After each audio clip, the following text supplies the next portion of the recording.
Саламатсыңарбы, урматтуу окуучулар? Кезектеги онлайн сабагыбызды баштайбыз. Бүгүн силер менен кыргыз тили сабагы болмокчу. Бүгүнкү темабыз өзгөчө сөз түркүмдөрү. Силер менен кыргыз тили жана адабияты мугалими Тагаяба Сапаргүл Назимовна болмокчу. Бүгүнкү сабагыбыздын максаты өзгөчө сөз түркүмдөрү боюнча маалымат алуу менен алган билимиңерди бышыктайсыңар. Теманын негизинде ой жүгүртүү менен логикалык ой жүгүртүүңөрдү өстүрөсүңөр. Ошондой эле теманын негизинде тарбиялык маанидеги сүйлөмдөрдү түзүү менен өзүңөрдү адептүүлүккө, чечкиндүүлүккө тарбиялайсыңар. Биз билебиз, кыргыз тилинде 12 сөз түркүмү бар. Ошол сөз түркүмдөрү 3кө бөлүнөт. Маани берүүчү сөз түркүмү, өзгөчө маани берүүчү сөз түркүмү, ошондой эле кызматчы сөздөр. Бүгүн силер менен ошол сөз түркүмдөрүнүн экинчи бөлүнүшү болгон өзгөчө маани берүүчү сөз түркүмдөрү боюнча сөз кылабыз. Эмне үчүн бул сөз түркүмдөрү маани берүүчү сөз түркүмдөрү деп аталат? Зат атооч, сын атооч, сан атооч, ат атооч, тактооч, этиш. Бул боюнча өзүңөрдүн ой жүгүртүүңөрдү жазып жөнөтөсүңөр. Өзгөчө маани берүүчү сөз түркүмү кандай болот? Көңүл бурабыз. Өзгөчө маани берүүчү сөз түркүмү экиге бөлүнөт экен. Тууранды сөздөр, сырдык сөздөр. Тууранды сөздөр жаратылыштагы ар кандай үндөрдү жана көрүнүштөрдү туурап айтылган сөздөр тууранды сөздөр деп аталат. Мисалы, эшик тарс жабылды.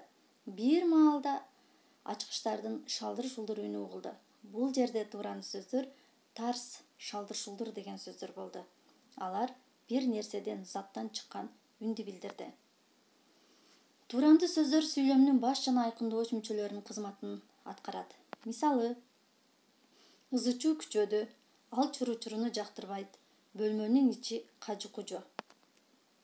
Ал күндөгүнөн бүгүн күрс-күрс жөтөлүп калыптыр. Бул жерде ызы-чуу сүйлөмдө ээлик милдетти аткарып калды. Чуру-чуруну, эмнени деп бул жерде толуктогучтук милдетти аткарып калды.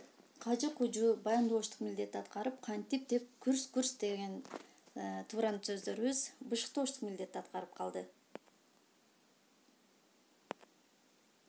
Ошондой эле тууранды сөздөр, табыш тууранды сөздөр, элес тууранды сөздөр болуп экиге бөлүнөт. Табыш тууранды сөздөр заттардын, айбанаттардын, табият кубулуштарынан чыккан үндөрдү туурап айтса, булар табыш тууранды сөздөр болот. Мисалы, адамдарга тиешелүүлүгү кобур-собур, күңк-мыңк. Ал эми жаныбарларга тиешелүү табыш тууранды сөздөр каак-каак, карс-карс, арс-арс жана башкалар. Ал эми жаратылыштан чыккан үндөрдү туурап айтылса, булар даң, тарс, шатыр-шатыр, карс-карс жана башкалар. Ал эми элес тууранды сөздөр болсо, жаныбарлардын, жансыз заттардын сырткы көрүнүштөрүн, кебетесин, кыймыл-аракетин, турпатын туурап айтса, булар элес тууранды сөздөр болот экен. Мындай сөздөргө жарк-журк, шып-шып, серең-серең, жалп-жулп, калтаң-калтаң, аксаң, мына ушул нерселер кирет экен, сөздөр кирет экен. Эми биз айтып өткөнбүз, өзгөчө маани берүүчү сөз түркүмдөрү экиге бөлүнөт деп. Бирөөсү тууранды сөздөр, экинчи бирөөсү бул сырдык сөздөр. Сырдык сөздөр деген эмне? Сырдык сөздөр адамдын ички сезимдерин жана айбанатка болгон эрктик мамилесин билдирүүчү сөздөр. Мисалы, пай-пай, баракелде, чү-чү, кош, аттиң-ай, күш, эх, я жана башка ушул сыяктуу сөздөр сырдык сөздөр болот экен. Сырдык сөздөр 3кө бөлүнөт экен. Ички сезимди билдирүүчү сырдык сөздөр, айбанаттарга карата айтылуучу сырдык сөздөр, турмуш тиричиликте колдонулуучу сырдык сөздөр болуп бөлүнөт экен.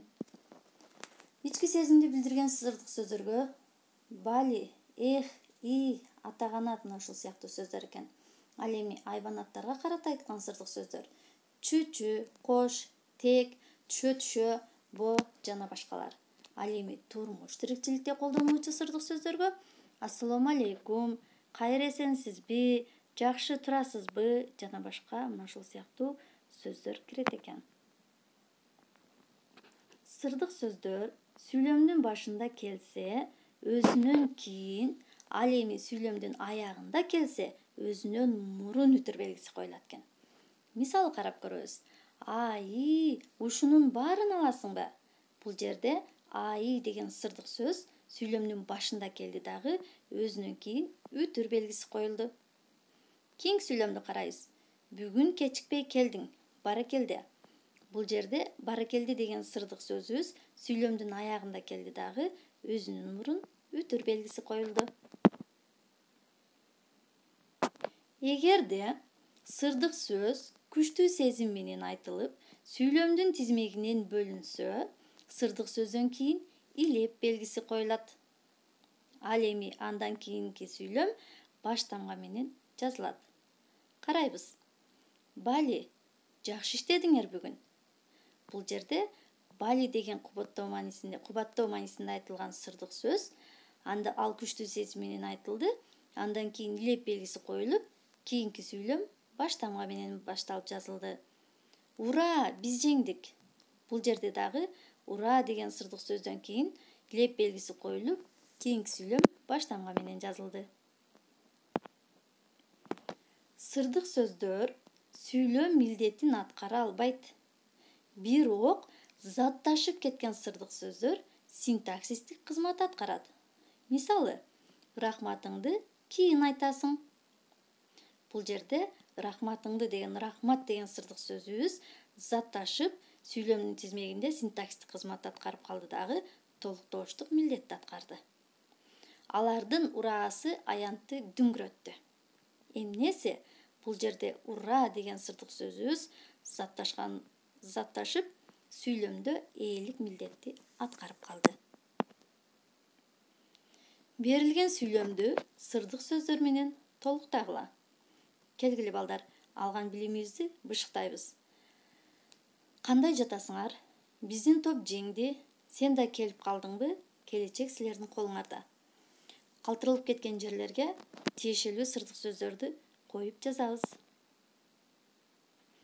Төмөнкү тууранды сөздөрдү тапкыла.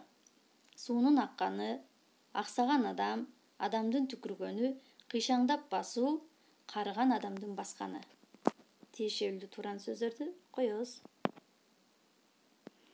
Анда балдар, бүгүнкү сабагыбыз силерге түшүнүктүү болгон болсо, саламатта болгула.